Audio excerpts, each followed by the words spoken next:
Courtney Houssos. Mr. Deputy President, well, I rise to make a brief contribution on the Retail Trading Amendment Boxing Day Bill.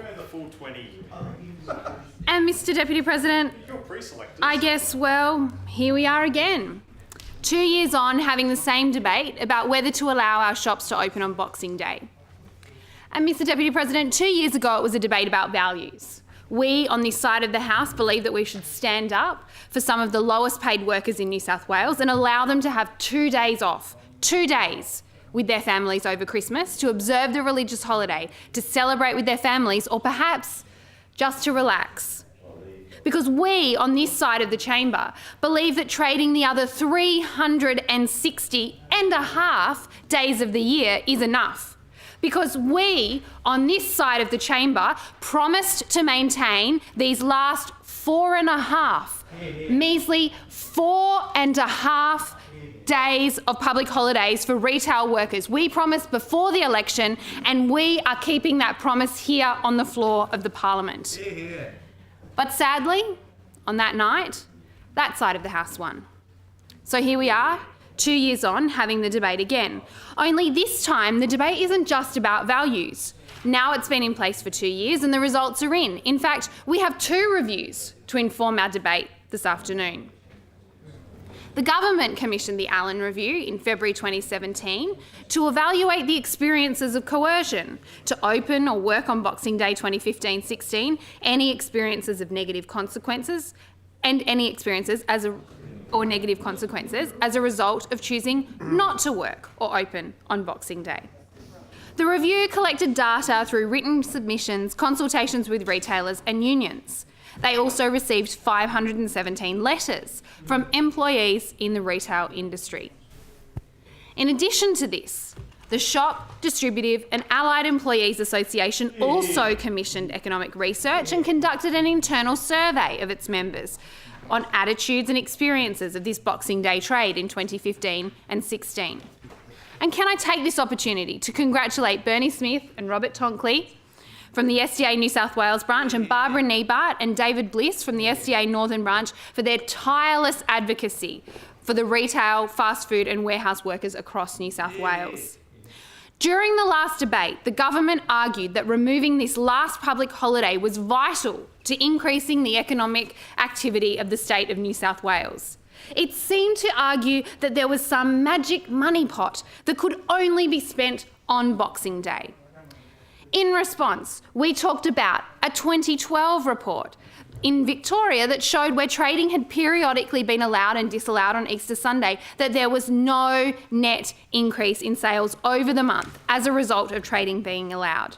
People simply spent the same money over a longer period of time.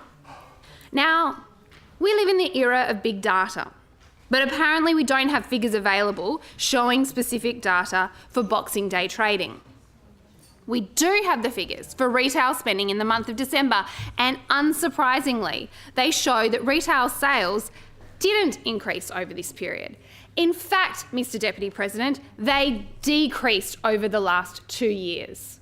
So much for that magic money pot. Indeed, I've received anecdotal evidence that increased costs from opening on Boxing Day led to the cutting of casual shifts over the next few weeks.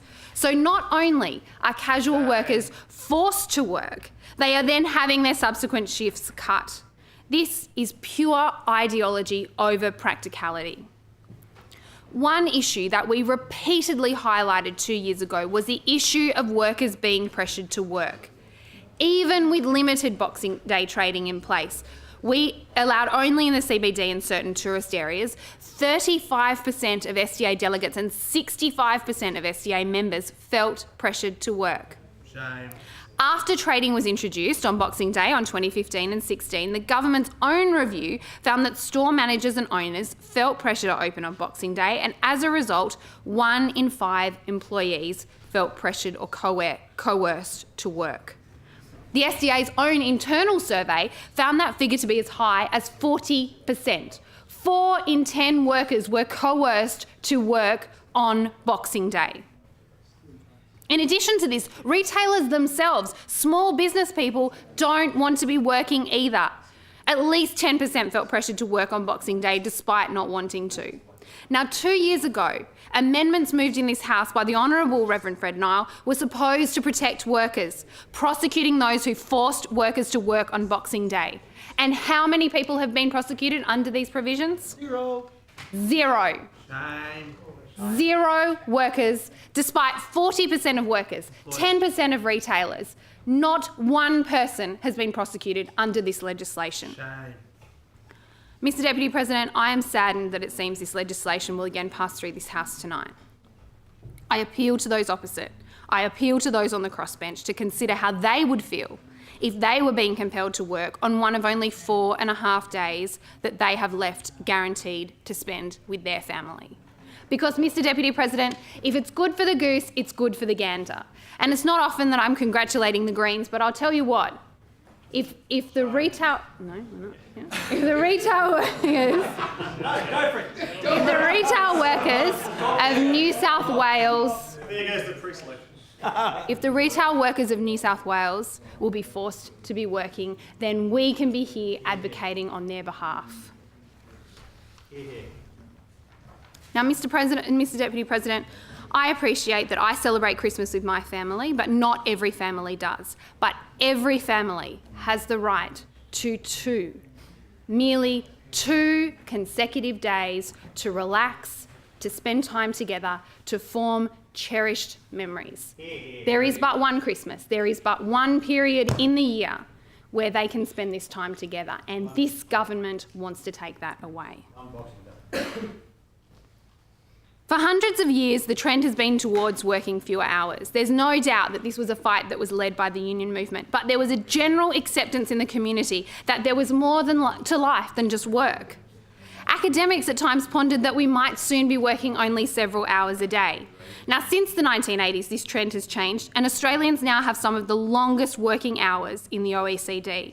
This means public holidays play an even more significant role in preserving the very last parts of a work-life balance for New South Wales employees.